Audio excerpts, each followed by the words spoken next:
Olá, abençoado! Olá, abençoada com todas as bênçãos. Tudo bem? Hoje é o melhor dia da nossa vida. Nós estamos aqui. Estou aqui muito animado para compartilhar com você mais um estudo bíblico em apostila, ou com apostila, não é?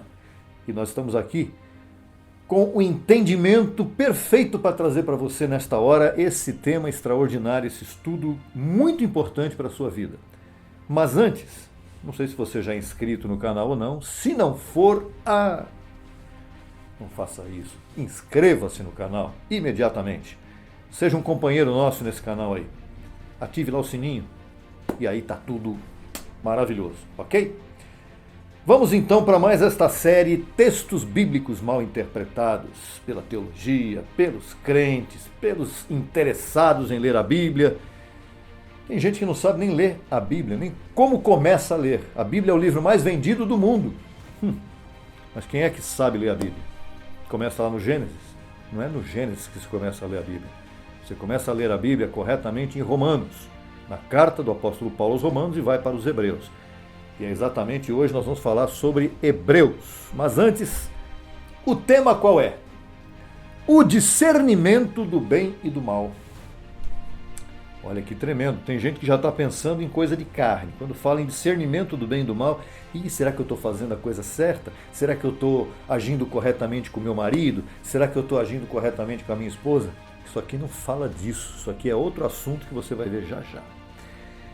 Hebreus, carta de Paulo aos Hebreus, capítulo 5, verso 12, isso é para identificar, até o capítulo 6, verso 3. Se você for ver na Bíblia, tem título lá no meio entre um capítulo e outro, está tudo errado. Está tudo errado. Paulo não escreveu com capítulo nem com versículo. Fizeram isso para facilitar a leitura, mas acabaram complicando o contexto. Vamos lá. Porque devendo já ser mestres, Paulo falando para quem? Para a comunidade hebraica que estava recebendo a graça naquele tempo, estavam dispersos. Porque devendo vocês já ser mestres depois de tanto tempo, tendes necessidade de que se vos torne a ensinar quais são os primeiros rudimentos das palavras de Deus. Está falando da lei. E chegastes a ser tais que tendes necessidade de leite. Que coisa! A pessoa ficou tanto tempo ouvindo e aí continua não crescendo. Precisa de leite ainda. E que leite é esse? É o leite que sai da vaca? Não. É a lei de Moisés. Paulo está dizendo leite está comparado com a lei de Moisés. Religião. E não de alimento sólido, a graça, a ciência, que não é religião. E todo aquele que participa de leite ou de lei é inexperiente na palavra de justiça, na graça. Porque é criança. Criança tem experiência de quê? De nada. Mas o alimento sólido, a graça, é para os que alcançaram maturidade, ou os que estão alcançando maturidade. Para os que pelo uso, e aí nós entramos já numa parte bem avançada, interessante, para os que pelo uso têm os sentidos exercitados no discernimento do bem e do mal. Aqui está o tema deste estudo de agora. Sentidos exercitados, não é sentidos olfato, paladar, visão, não, tato, não é sentido carnal. Os sentidos do entendimento, do crescimento espiritual, exercitados no conhecimento, ou no discernimento melhor, do bem e do mal.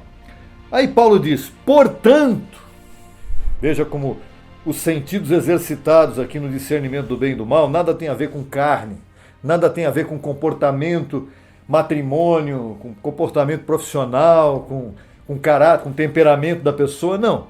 Aqui está falando de coisas espirituais, veja só. Portanto, quer dizer, contexto. Então, deixando já os rudimentos da doutrina de Cristo, vamos adiante à perfeição. Por quê? Porque os rudimentos da doutrina de Cristo deixam a pessoa criança e não amadurecem.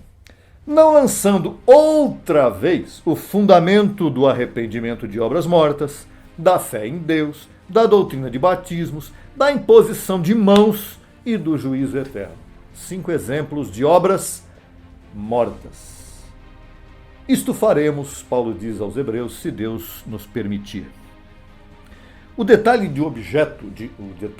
objeto deste estudo é exatamente o discernimento do bem e do mal. Como se consegue discernir o bem e o mal que está sendo falado aqui? Porque na mente dos religiosos, as palavras bem e mal, já falei e vou repetir, eles tendem a trazer isso para a carne deles, para a conduta pessoal do dia a dia. Mas não é isso que está falando aqui. Discernir o bem e o mal aqui está diretamente ligado ao contexto que você vai ver aqui agora comigo. Isso aqui não tem nada a ver com adultério, o que eu faço, se eu estou comendo muito, se eu estou brigando muito, se eu estou fazendo injustiça com alguém, se eu estou irado. Não. Discernir o bem e o mal não significa isso, tá? Significa o que nós vamos ver agora. Lembre-se, esta é uma carta do apóstolo Paulo à comunidade hebraica que tinha recebido o Evangelho da Graça através das pregações de Paulo. Então, volto a repetir, não devemos respeitar capítulos e versículos. Então você tem que pegar lá e diz assim, olha lá o que diz de novo. Todo aquele que participa de lei tem inexperiente da palavra de justiça, porque é criança, mas o alimento sólido é para os que alcançaram maturidade, para os que pelo uso têm os sentidos exercitados no discernimento do bem e do mal. Portanto, deixem já o quê? As obras religiosas. Discernir o bem e o mal tem a ver com as obras religiosas aqui agora. Quando Paulo escreve alimento sólido, ele está falando dos sentidos do entendimento exercitados por aqueles que crescem, por aqueles que amadurecem. Então, neste momento, nós vamos apresentar um quadro para vocês aqui, um quadro que estará na tela. E neste quadro, do meu lado esquerdo, está escrito aí o mal. E do meu lado direito está escrito o bem. O que é o mal e o que é o bem, segundo esse texto que nós acabamos de ler, esse contexto todo aqui? O mal são as obras mortas da religião. E lá tem 5. Vamos voltar para lá de novo? Vamos. 5 obras mortas. Arrependimento de obras mortas. O que é arrepender-se de obras mortas? O que é uma obra morta? Por exemplo, fé em Deus é uma obra morta. Mas fé em Deus é obra morta? É uma obra morta. Por quê? Porque não é a fé em Deus que vai te livrar das situações. É a fé de Deus em você e não a tua fé. Deus não usa a tua fé, Deus usa a fé dele em você. Aquela que ele imputou em você, se você é um escolhido para entender o que eu estou te falando aqui. Então, por exemplo, se você ainda não assistiu o vídeo que nós temos aí no canal, a fé em Deus e a fé de Deus, assista que você vai entender. Outra obra morta, batismo em água. Por que os judeus, por que os cristãos chamados de hoje em dia, eles batizam em água, fazem lavamento de corpo? Né? Uma pessoa para entrar numa congregação, numa chamada igreja dessas de hoje em dia, ela faz o quê? Eu já fiz isso também. Batismo em água, para admitir a pessoa dentro daquela religião, dentro daquela denominação. Por que se faz isso? Porque é um costume tradicional judaico. E isso acabou se metendo dentro da chamada igreja evangélica, que não tem nada a ver. Então, isso é uma obra morta, tá certo? Então, as pessoas, elas envolvem essas obras mortas para lidar com Deus no meio dessa situação toda. Outra obra morta também, imposição de mãos. Imposição de mãos. Você vai numa congregação e o pastor, o líder, seja lá quem estiver na frente, vai colocar a mão na sua cabeça para abençoar você, para te expulsar demônio. Demônio não existe, demônio já foi aniquilado. Mas as pessoas fazem isso, os religiosos fazem isso, porque fazem shows religiosos dentro das congregações. Então, imposição de mãos é outra obra morta. E é a respeito disso que Paulo está falando nesse texto. Que você tem que deixar as obras mortas. É um rudimento da doutrina de Cristo e isso tem a ver com o discernimento do bem e do mal. Então, do lado mal aqui está obras mortas. E do lado do bem, que está à minha direita, aí está na tela para você exatamente na posição inversa, a fé. A fé é o oposto de obras. Né? O apóstolo Paulo disse lá em Romanos que ele conclui que os eleitos de Deus são justificados pela fé ou pela graça, sem as obras mortas da lei. Agora, já os apóstolos de Jesus de Nazaré diziam que a pessoa é justificada também pelas obras. Tiago, principalmente, ele disse isso. Como é que pode alguém dizer que tem fé se não tiver as obras? Não. Paulo diz que a fé é sem obras, se referindo à graça. Outra coisa que você precisa entender, está aí na outra coluna de novo, voltando para a coluna do lado esquerdo, espírito do mundo é um mal. Espírito do mundo está dentro da coluna de mal, é o mal, ok? É o discernimento do bem e do mal. Quando uma pessoa cresce em graça, ela vai entender que o Espírito de Deus é o bem para ela e o Espírito do mundo é o mal. Qual que é o Espírito do mundo? Não ouvir música do mundo, não falar palavrão, eu não estou dizendo que sou a favor. Isso é Espírito do mundo? Não, o Espírito do mundo é o espírito de pobreza, espírito de escravidão mental. A religião escraviza as pessoas na mente. As pessoas ficam obedecendo homens que não estão ensinando nada de bom para elas. Então, isso é o mal que Paulo se refere lá. Discernir entre o bem e o mal. Ele chegava para os hebreus e falou, olha, vocês ainda não entenderam que vocês devem crescer em graça para ir à perfeição, que é a graça. Vocês ficam aí ainda precisando de leite. Outra coisa que tem a ver com o mal, que deve ser discernido pelo bem.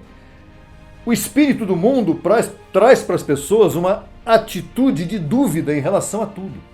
Por exemplo, as pessoas hoje estão brigando no mundo por causa de vacina, por causa de política, por causa de um monte de coisas que geram dúvida nas pessoas a respeito do que elas têm que fazer, de como elas têm que agir.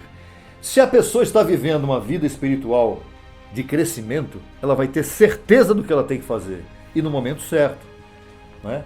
Então, o mal aqui representa a atitude de dúvida que as pessoas têm e não sabem tomar decisões em nada, nem na vida, nem nada. E o bem é a atitude de certeza, de convicção. Quando você está na convicção, ninguém te derruba, verdade ou não? Quando você tem certeza do que você tem que fazer, ninguém muda o teu pensamento e você vai bonito naquela direção. Então, o mal é representado aqui pela carne. A carne não é o corpo. A carne, a mente carnal. A mente carnal, ela trabalha com tudo que é mal, com tudo que é dúvida, com medo, por exemplo, com situações de depressão, por exemplo.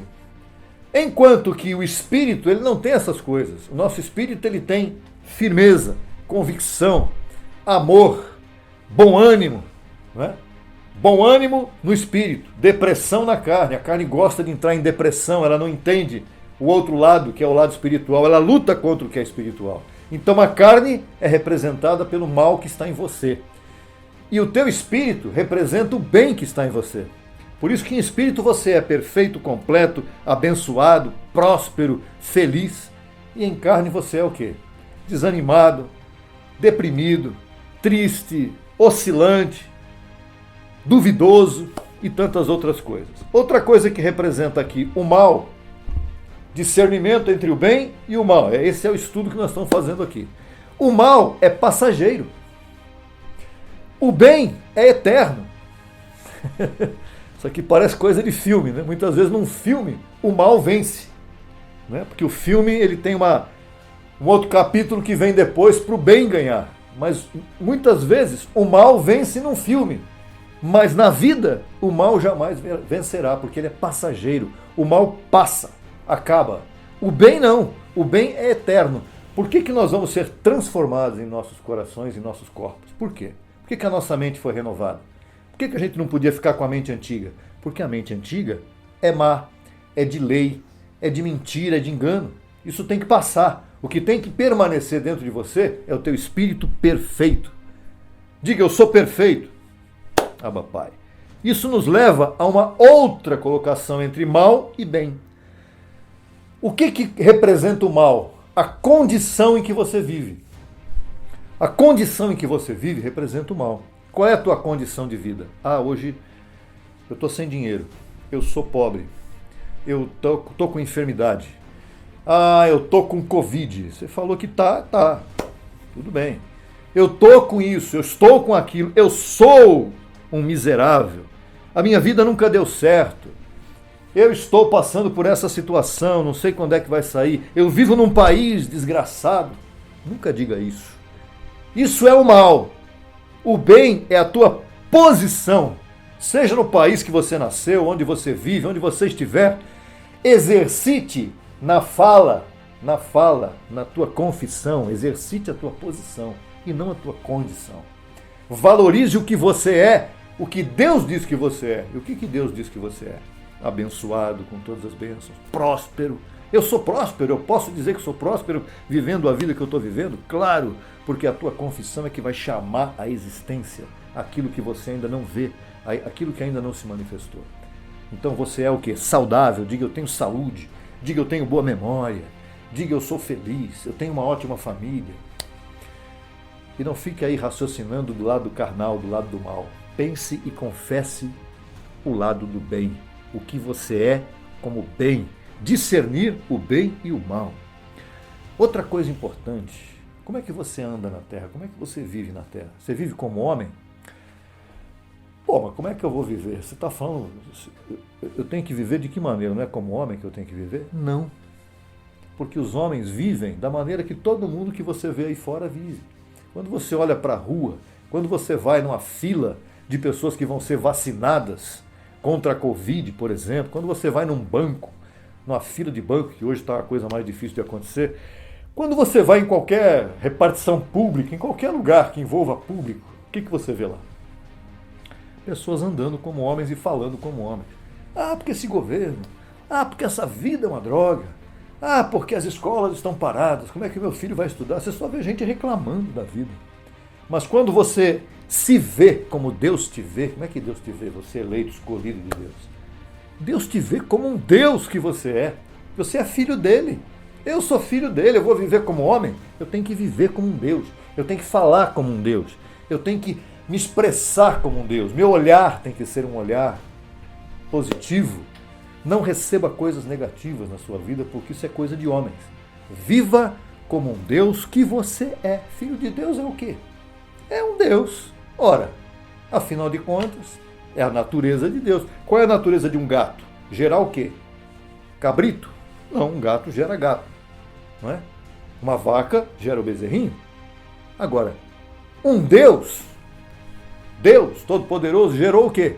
Homens? Não, gerou deuses. Estou falando de espírito aqui agora. Muito bem. Muito bem. Aí vamos entrar numa parte importantíssima, que é a última parte aqui do nosso estudo. Quando você pensa em Jesus de Nazaré, que é o que a maioria das pessoas que estão nessa terra pensam, os religiosos, pensam em Jesus de Nazaré. Ah, Jesus de Nazaré. Em nome de Jesus de Nazaré, sai demônio. Não é isso que eles falam? Eu peço que Jesus de Nazaré cure a minha filha. Jesus de Nazaré, ele representa hoje algo que vai te fazer mal. Eu não estou sendo escandaloso e nem estou querendo escandalizar a tua mente. Eu estou dizendo que Jesus de Nazaré foi uma manifestação de Deus que passou. Passou, não existe mais e não vai mais existir. Isso passou. Já está na história como passado. Hoje, você tem que atravessar o véu de Jesus de Nazaré, como diz lá em Romanos 7,4, diz que você tem que atravessar aquele que deixou o seu corpo ali para ir para o outro que ressuscitou dos mortos, para você dar fruto para Deus, para você ser feliz. Você tem que entender qual foi o propósito de Jesus de Nazaré morrer na cruz. Naquele tempo, quando ele estava ali na terra, ele era a pessoa mais importante que existia. Mas depois que ele morreu e ressuscitou, você tem que ir para o que ressuscitou e não ficar com aquele que morreu, que é o que todo mundo faz hoje.